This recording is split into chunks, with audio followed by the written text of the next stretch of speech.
January 6, 1994. New Orleans, Louisiana.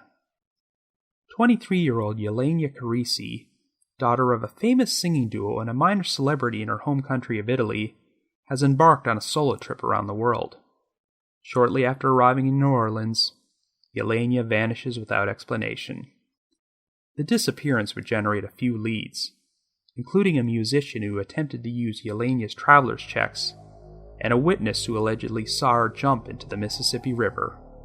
However, no trace of Ylenia Carrisi has ever been found. After that, the trail went cold.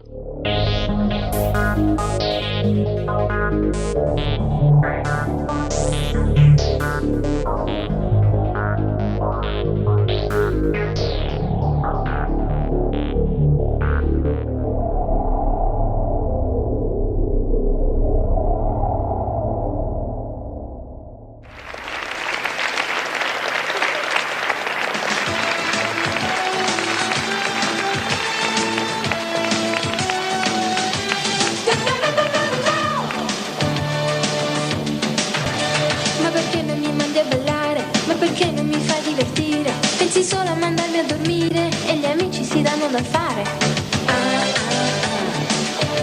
Ma perché non mi lasci suonare le canzoni che mette il DJ? Dici sempre che è meglio studiare, ma la media è già quella del 6. Abbi fede un momento, parlerò con papà. Se lo prendo da solo, poi vedrai capirà. Dici sempre un momento, ma so già che dirà. Pensa a cose importanti, tanto poi si vedrà.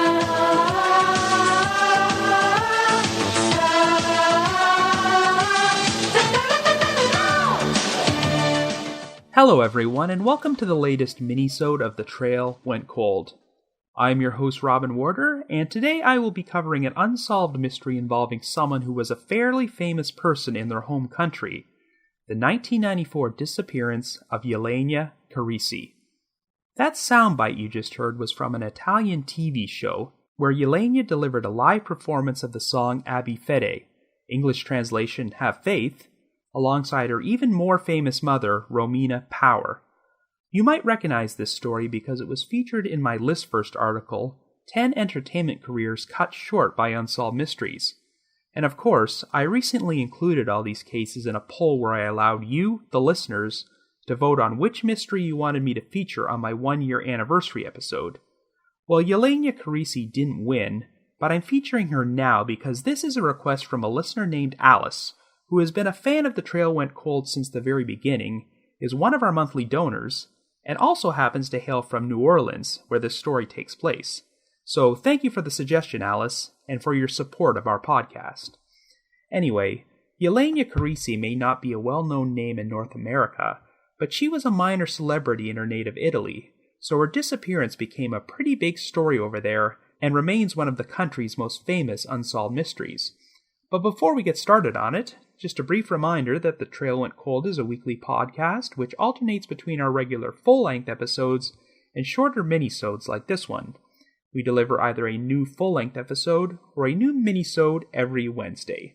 We're currently available for download on several platforms, including iTunes, Stitcher, and Google Play Music.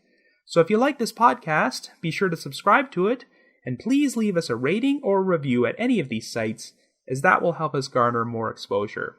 The Trail Went Cold has its own PayPal account and a donate button on the website.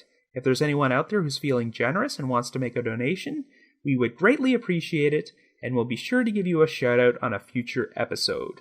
And we actually have a new donation this week from a listener named Eleanor, so thank you very much, Eleanor.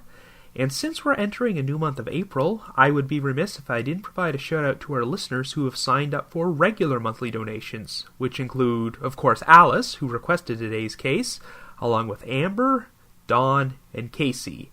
Thank you very much, guys. Remember, you can either sign up for recurring monthly donations at our website, or you can just make a one-time only donation there. Whatever your preference is, we're happy. So with that out of the way, let us now get started and examine the unsolved disappearance of Ylenia Carrisi.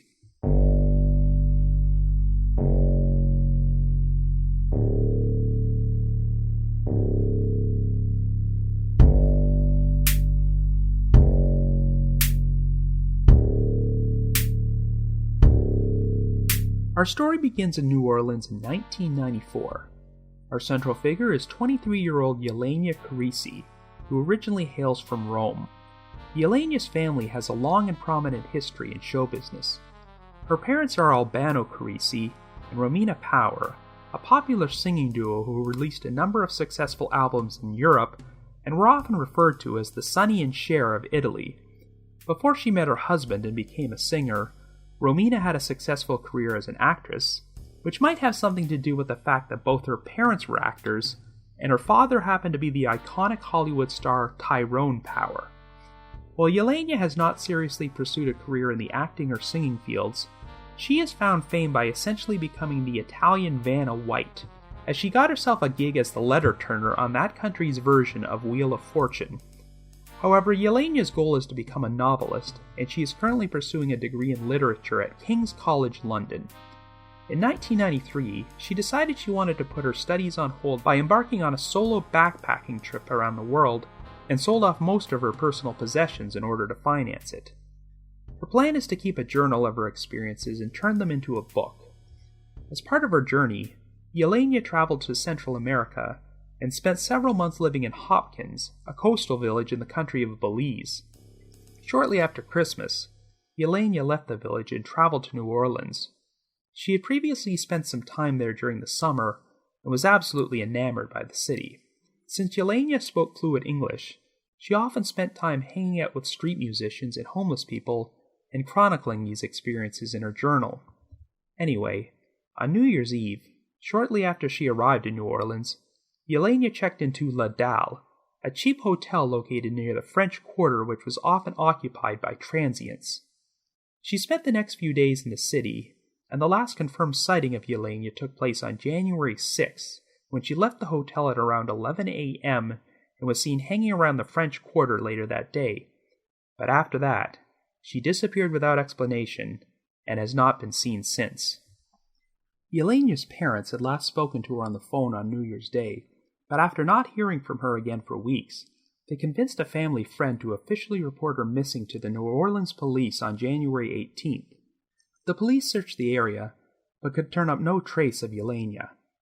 Albano and Romina soon traveled to New Orleans themselves, and were surprised to discover that virtually all of Ylenia's possessions, including her passport, backpack, and journals, were left behind in her room at La Dalle Hotel. However, there was an interesting development. It turned out that when she checked into the hotel, Ylenia was accompanied by a 54-year-old Jamaican street musician named Alexander Masekela, who entered the room with her. Ylenia had become acquainted with Masekela during her previous trip to New Orleans in the summer and seemed fascinated with him. Masekela had a reputation for being something of a smooth-talking guru, and Ylenia was apparently heard referring to him as her master, who opened up completely new intellectual horizons for her. Unfortunately, Masekela also had a history of drug use and sexual violence, and just seemed like a pretty sketchy character in general. It turned out that 1 week after Ylenia went missing, Masekela showed her passport to the staff at the hotel and attempted to use her traveler's checks to keep paying for her room. But since the checks were unsigned, they would not accept them, so Masekela was soon evicted. He was tracked down by authorities and questioned right in front of Ylenia's father, but he denied any knowledge of her disappearance, claiming that he only attempted to use her passport and traveler's checks because she had left them behind in her room and never returned. Masekela also denied having a sexual relationship with Ylenia, as she had specifically asked for a room with 2 beds when they checked in. Since there was no evidence against him, Masekela was released, but in a disturbing turn of events, he was arrested on January 31st when a former girlfriend accused him of rape. However, the rape charge was soon dropped due to lack of evidence, so Masekela was released again, and after that, no one is quite sure what happened to him.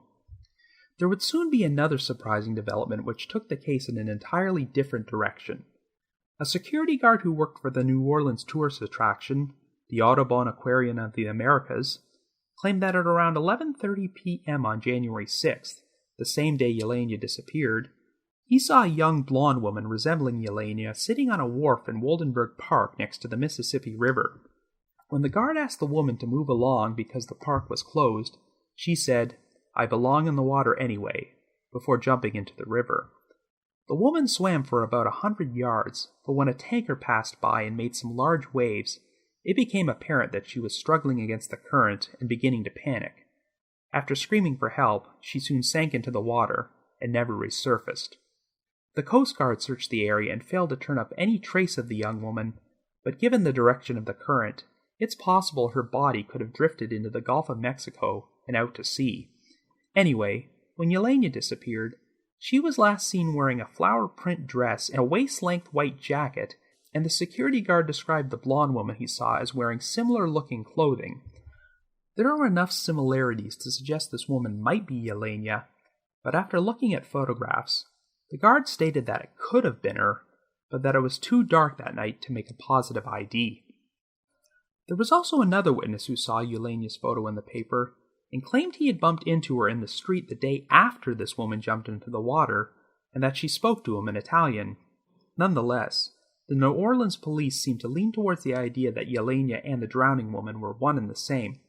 Albano Carrisi and Romina Power got divorced in 1999, but while Romina continues to hold out hope that Ylenia is still alive, Albano eventually revealed that he believes the security guard's story, and that his daughter probably jumped into the Mississippi River and drowned. In 2013, he successfully requested to have Ylenia legally declared dead. 2 years later, Albano and his 2 other daughters submitted their DNA to determine if the remains of an unidentified young woman found in Florida in 1994 might be Ylenia. The woman was believed to be a victim of serial killer Keith Hunter Jesperson, aka the Happy Face Killer, but the DNA testing ruled out the possibility she was Ylenia. Over the past 2 decades, there have been numerous sightings of Ylenia at various locations, including one in which she was allegedly living in a convent in Arizona, but none of these sightings have ever officially been confirmed, and there are still no answers about what actually happened to her. So I guess you could say, the trail went cold.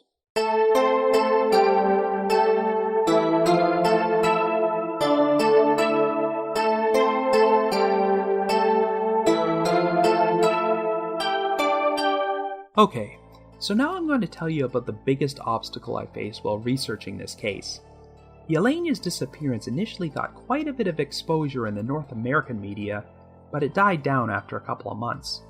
However, to this day, it continues to get a lot of coverage from the media in Italy and Europe in general, and that isn't too surprising considering that Albano Carrisi and Romina Power have always been pretty big celebrities over there, and Ylenia herself was fairly well known before she went missing. But herein lies 2 problems.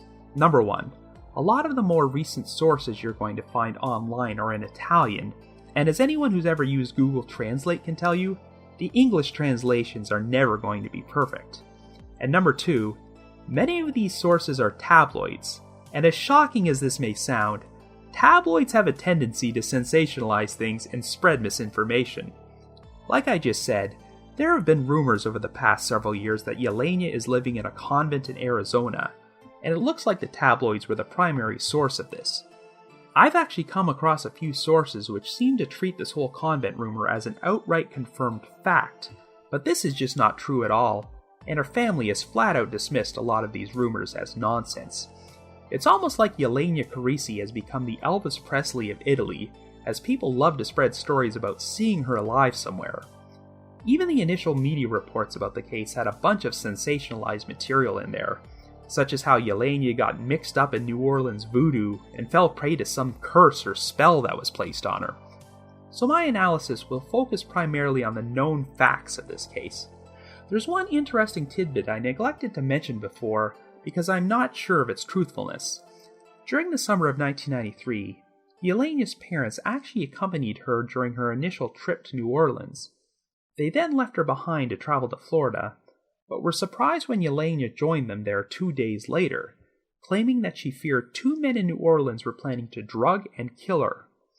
This has led to speculation that Ylenia might have been abducted and sold into sex slavery, a prominent theory you'll often hear whenever a young, attractive woman goes missing while visiting a foreign country. But unfortunately, I cannot find any follow-up to this part of the story, at least not in any English-speaking piece of media out there. The original source for this is a New York Times article, so I'd like to believe it's true, but it's actually written in the form of a quote from New Orleans' Italian consul, who uses the words, according to accounts in the Italian news media. So is it possible the Italian news media could have fabricated this detail about the two men trying to drug and kill Ylenia? I couldn't say for sure, but if this story was true and Ylenia was that frightened, it's pretty strange that she would return to New Orleans by herself a couple months later. So I'm just going to stick with the facts and focus on the three most prevalent theories on this case. That Ylenia disappeared to start a new life, that she was murdered by Alexander Masekela or an unknown third party, or that she was the woman who jumped into the Mississippi River and drowned. Even though the rumors of Ylenia still being alive somewhere are nothing more than unverified gossip, the idea of her disappearing voluntarily is not as implausible as you might think. From what I've learned about her, Ylenia seemed like a pretty interesting, thoughtful person who wasn't content to just coast on her family's celebrity status. She wanted to attain success on her own, which is why she seemed to shy away from show business and become a writer. So did Ylenia just reach the point where she wanted to get out of her family's famous shadow and start over somewhere?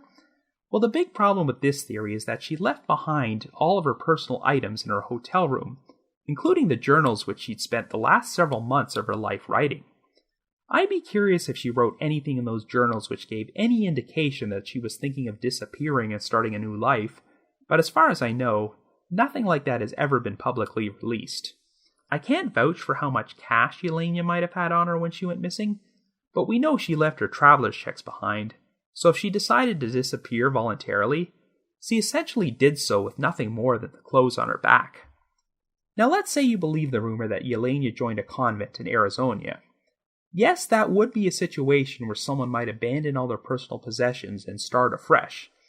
But Arizona is still over 1,000 miles away from New Orleans, so unless Ylenia had quite a bit of cash on her, how would she have gotten there? In order to pull this off, Ylenia would need to do a pretty effective job of obtaining a new identity or living off the grid these past 23 years, but I just don't find that very plausible. As far as I'm concerned, the disappearing to start a new life theory just doesn't hold much water in this particular case. So let's move on to our second theory, which is that Ylenia was murdered. Alexander Masekela would seem to be the most obvious suspect, since he attempted to use Ylenia's passport and traveler's checks after she went missing. Since he also had an alleged history of sexual abuse, it's not too difficult to determine a possible motive. Masekela claimed that there was no sexual relationship between the two of them, and it was confirmed by the hotel clerk that Ylenia specifically asked for a room with separate beds.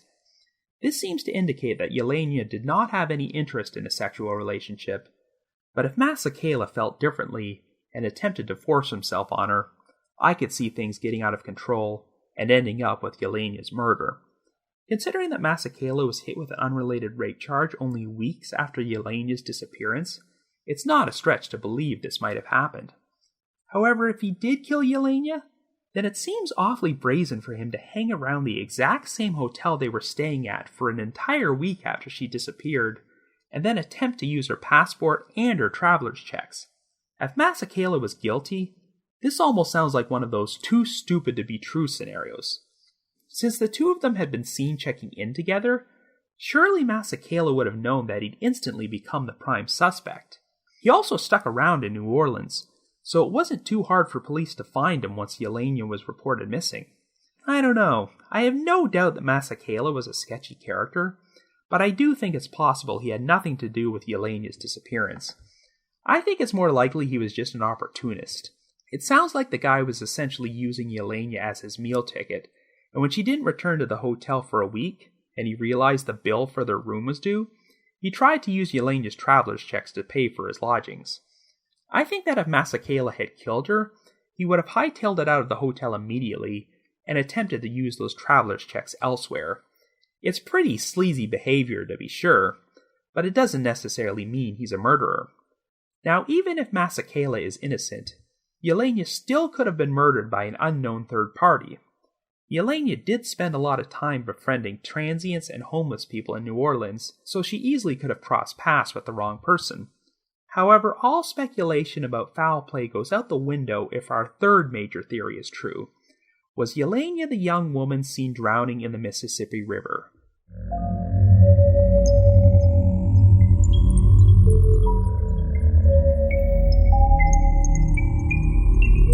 Well, here's another frustrating situation involving unsourced information on the internet, which may or may not be true. If you look up Ylenia Carrisi's profile on the Doe Network, you'll find this sentence. A year prior to her disappearance and while visiting New Orleans, her father stated that she had went into the Mississippi River but got scared and was able to get out. He said she had been under the effects of marijuana. Well, that piece of information provides a compelling spin on this mystery, but unfortunately, I was unable to find another official source which verifies this story, so I'm not sure where the Doe Network originally got it from. I did find a newspaper article from 1994 where Albano claims that his daughter told him she had started using marijuana months before her disappearance, but there are no articles in which Albano shares this story about Ylenia jumping into the river. But if that story is true, then I would be inclined to think that Ylenia did jump into the Mississippi River and drown. That might also explain why Albano eventually accepted that his daughter was the woman the security guard saw jumping into the water. If he personally witnessed Ylenia do this on another occasion, then something about the guard's story must have rang true to him. Now, I'm not sure marijuana alone would be enough to compel someone to jump into a river, but Ylenia might have been under the influence of a much stronger drug that night, as the guard did believe she was acting strangely. Remember, she had been hanging around Alexander Masekela, who had his own history of drug use, so it's possible he could have supplied her with something. It's hard to read what this woman meant when she told the guard, "I belong in the water anyway." Were those the words of a woman who was planning to commit suicide? Someone who was under the influence of drugs? Or was she just not in her right state of mind?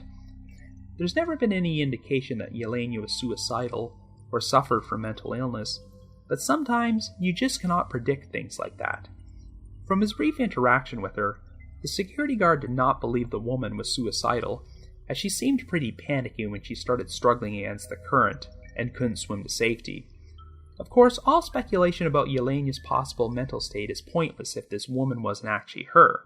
While some sources state that the guard positively identified her as Ylenia, here are his exact words in a People magazine article from 1994.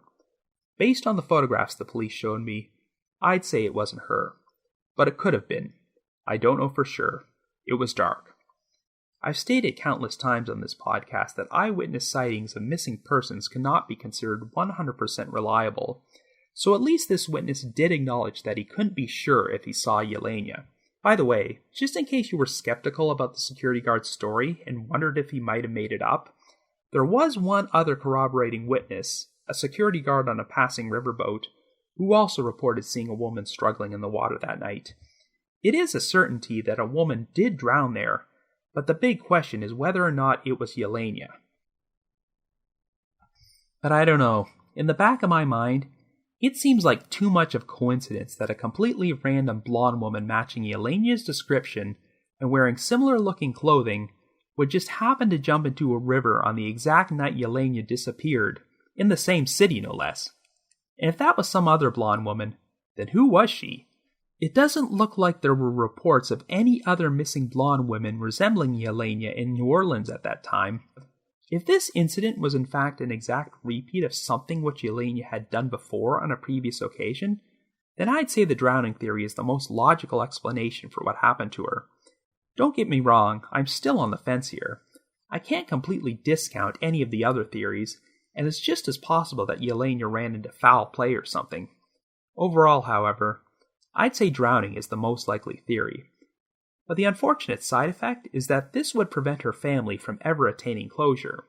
If Ylenia's body drifted out to sea, it will probably never be found, and no one will ever know the full truth, which would be very difficult for her family, since we have no idea what would have compelled her to jump into the river in the first place. As far as I can tell, New Orleans Police Department lead towards the drowning theory and are no longer actively investigating the case. But if you happen to have any information which suggests otherwise, and you know what actually happened to Ylenia Carrisi, please contact the appropriate authorities. But if you just have your own theory about what happened, feel free to leave me a comment or send me an email at robin.warder@icloud.com. That's robin.warder@icloud.com. I just want to send out a big shout out and a big thank you to all my loyal listeners and supporters out there, especially those from the Unsolved Mysteries message board at the Sitcoms Online forum, and the Unresolved Mysteries subreddit. I also need to provide a shout out to Miguel Foote, who edits and assembles this podcast, and Vince Nitro, who composes our eerie music. If you haven't already, you can like us on Facebook, follow us on Twitter, or leave us a rating or review on iTunes, Stitcher, or Google Play Music. Like I mentioned earlier, we also have a donate button on our website, so if you're feeling generous and want to express your appreciation for all our hard work, we'd be extremely grateful. So have yourself a good week, and join me next Wednesday for a brand new episode of The Trail Went Cold.